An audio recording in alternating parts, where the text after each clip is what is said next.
大家好。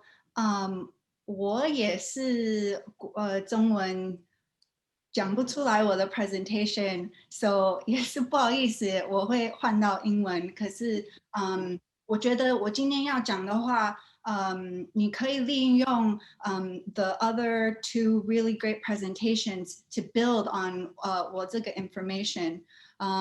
You know what? I'm just going to switch to English. I think my talk is going to feel a little bit more back to basics, but it's a great way to implement the things, the big data and the omni-channel platform ideas into how to execute it into your store. And so my most recent role at Walmart.com was as a buyer, which my parents say is 采购 in 中文. So I hope that makes sense. So I'm just going to go ahead and share my screen.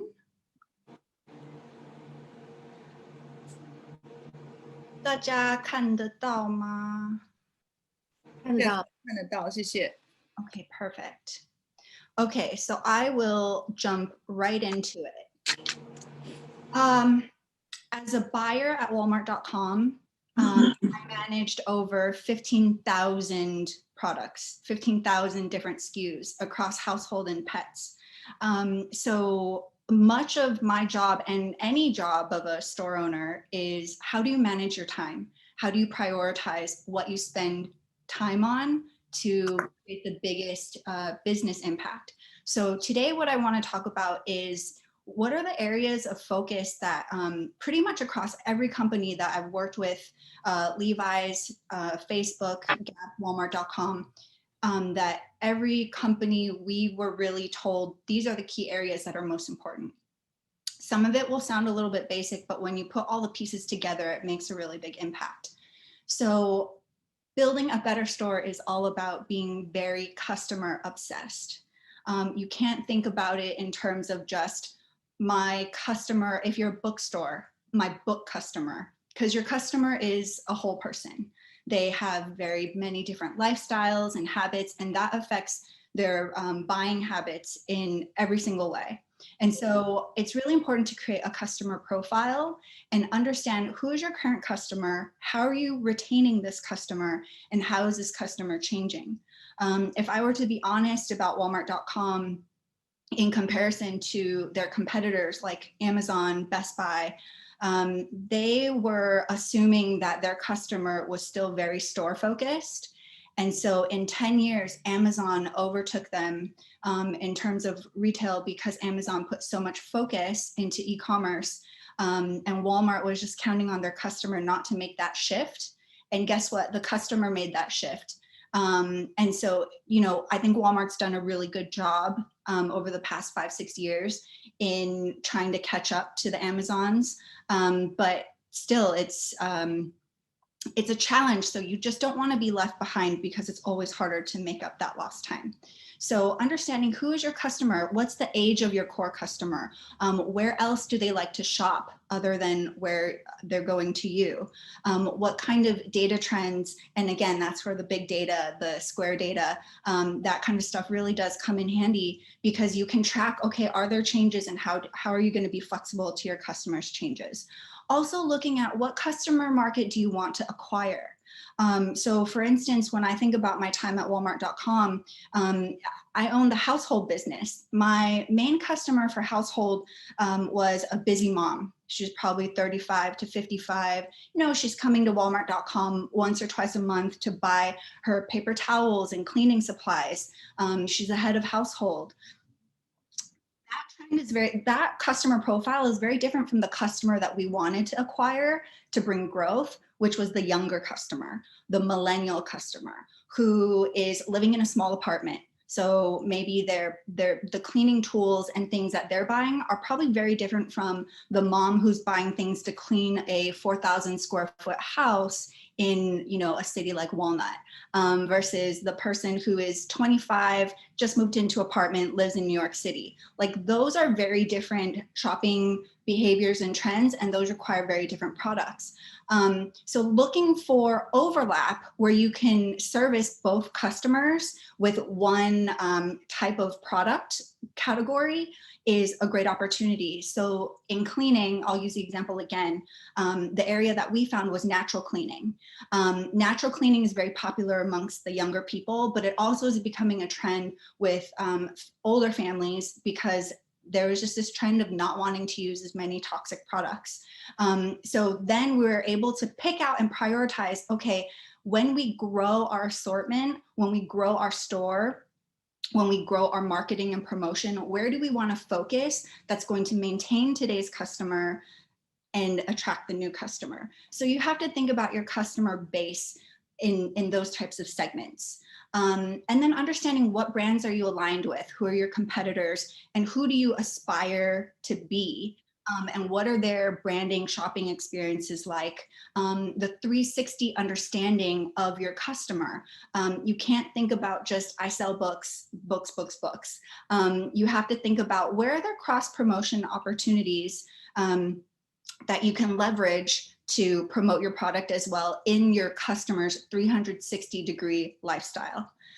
So moving on to the next slide. Oh no, my slides. Okay, there we go. So I'm going to focus now on the online store, which you want to optimize for conversion.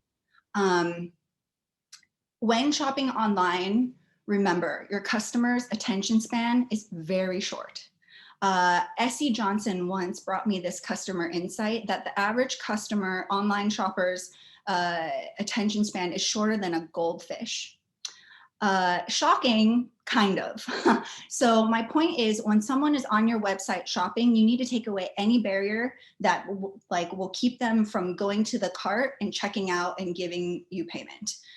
So one of those things I call analysis paralysis, which is stores that have way too many products to choose from. I use Forever 21 as a great example. Have you ever walked into a Forever 21 store and just you're looking at hundreds of items and you get overwhelmed and you're just like, if you don't know what you're looking for, it's too much and you just want to leave. So as a store owner, as a buyer, make sure that your assortment is very focused and specific, again, to what your customer wants and needs, and no more. When you give people too many options, they get stuck and they don't know what to choose and they give up. So really making sure, let's say I'm selling a t-shirt, do I really need to sell 10 colors or is 5 colors pretty good? So things about that, which when you have a more focused assortment, you can also invest more heavily in balancing your inventory and you have less overhead. Loss leader items were very important for me at Walmart.com as a buyer.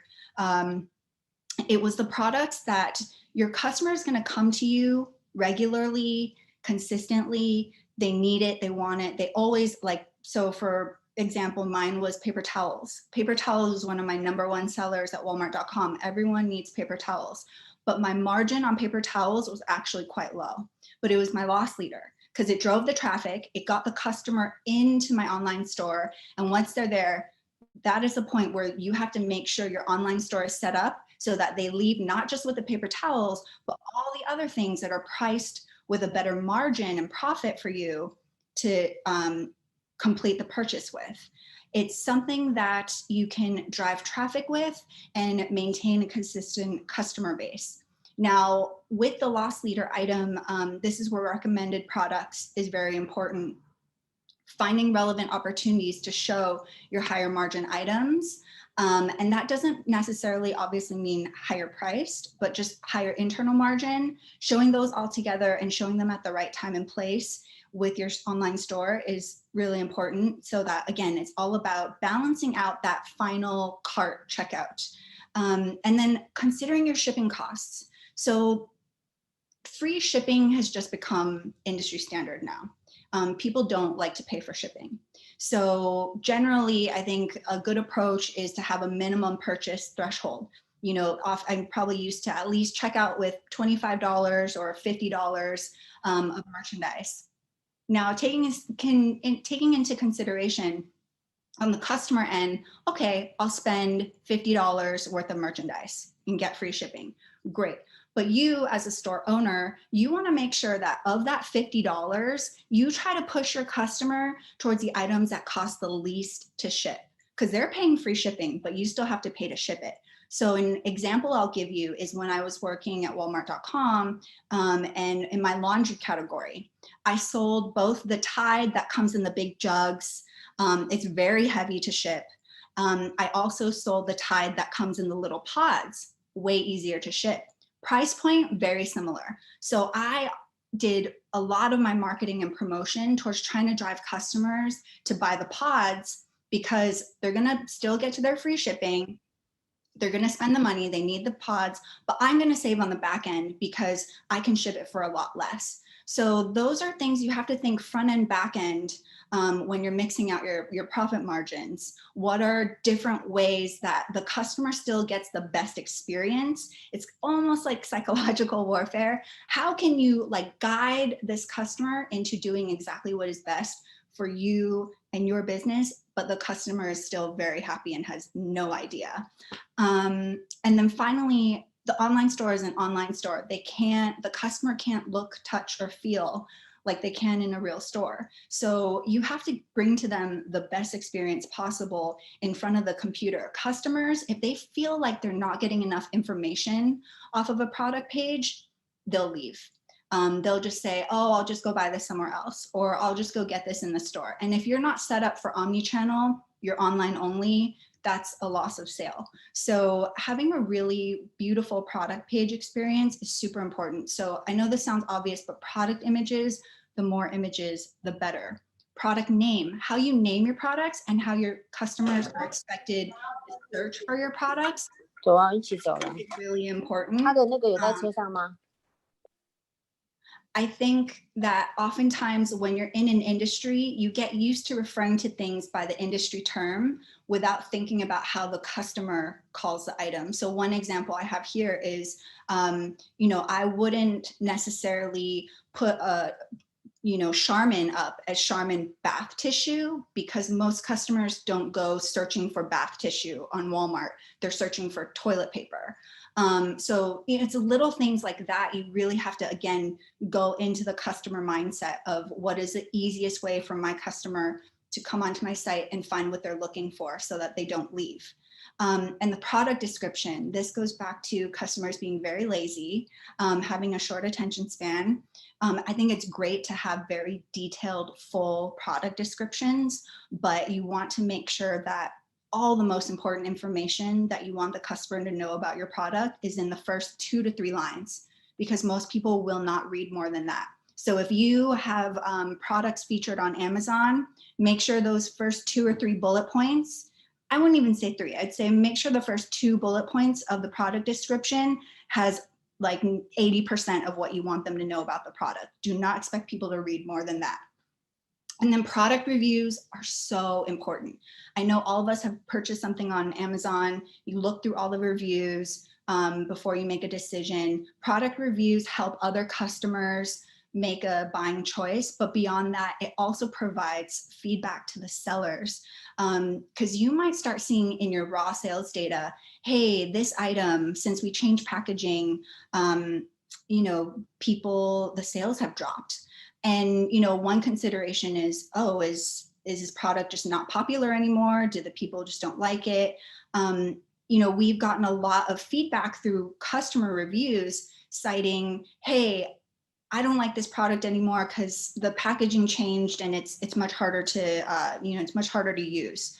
And so that was information that I could take back to Procter & Gamble and say, listen, they don't like this new packaging.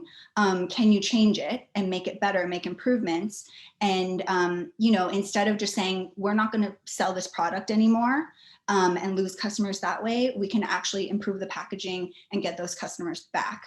And oftentimes customers will talk about it and they'll see that thread, that conversation of, oh, it's back to the new packaging again. I love this product. So do not underestimate the power of product reviews. It goes beyond just helping out other customers. Pay attention to them as a seller. And so I want to talk about selling to Walmart.com. Here are some top line items that I think if you're considering you want to sell to Walmart.com, these are things to be aware of. It is actually not as hard as most people think to sell to Walmart.com. One key strategy that Walmart.com had implemented was beat Amazon. And what does Amazon have? Amazon has almost an unlimited amount of items for sale. And so Walmart really has a strategy to capture every single product that anyone could think of buying, which I think is great for Walmart.com because they have unlimited space, store space. They're not limited by a building.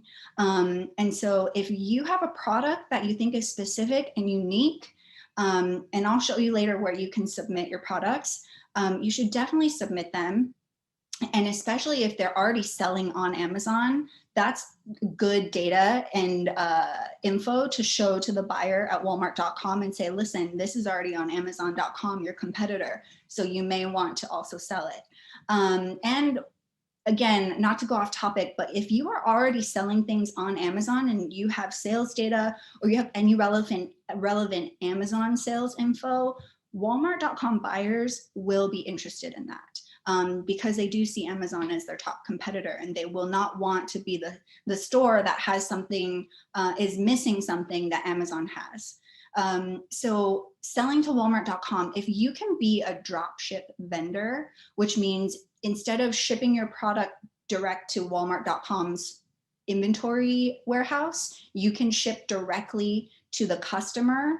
That is always much preferred for a buyer because Walmart.com will not have to go through the whole process of bringing your items in to their warehouse and having that overhead. And they don't have to worry about the shipping. And I believe on the shipping end, typically there's something you can work out the cost to ship per item. So if you have the capability to be a drop ship vendor, I highly recommend putting that out there to the buyer. And then understanding how does your product fit their target customer base. So when you make a pitch, pitch to them in a way that lets them know you understand your customer, you understand what your product is, how your product is going to help the category at Walmart.com grow. Basically be the buyer and tell the buyer everything they need to know to feel confident about featuring your item in their area. And then the product pages and product info. So I would go on Walmart.com, take a look at these brand leaders, Maybelline, Gillette, Tide, M&M's. They have your best in class standard when it comes to what a good product page should look like in terms of photos and product information. So those are good examples if you're thinking about what to eventually submit. And then one opportunity that I don't think all of the brands I worked with, especially the smaller brands, took advantage of was being aware of what promotions and programs are scheduled. So Walmart.com, part of their business is a advertising and marketing business.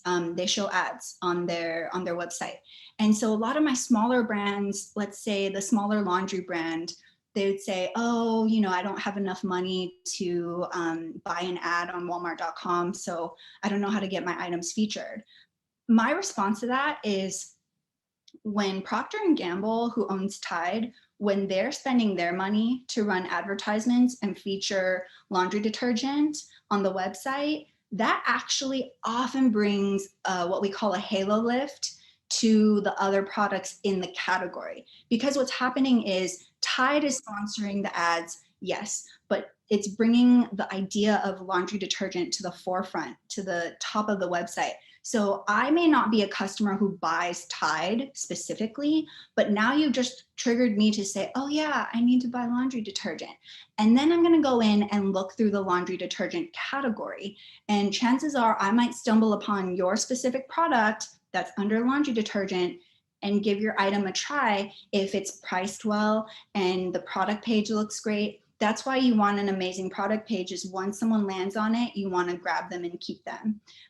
So if you get into that situation, if your product does get selected by a buyer make sure that you stay in touch with your buyer about, hey, are there any upcoming promotions on the website that's relevant to my category? Because you want to be prepared for lift in sales. What would often happen is these smaller brands would not be in touch with me as a buyer.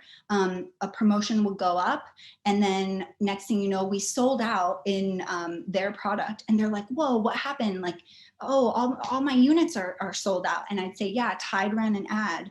It lifted your sales a little bit, but because they didn't properly plan for the inventory, we lost sales because we had nothing else left to sell. So that is something to think about with your relationship with your buyer as you move into selling to online retailers. And then finally, I have some helpful links that I wanted to share with everyone. I'll let you explore those on your own, but the first link is an overview about just what it's like to be a supplier working with Walmart.com. And then these second two links are super important. The second link, apply to be a supplier. This is where you can fill out a form to actually submit your products. And then the final one, also really important, is minimum requirements for suppliers to work with Walmart.com. And so I hope this was helpful for everyone. And that is all I have. 谢谢大家.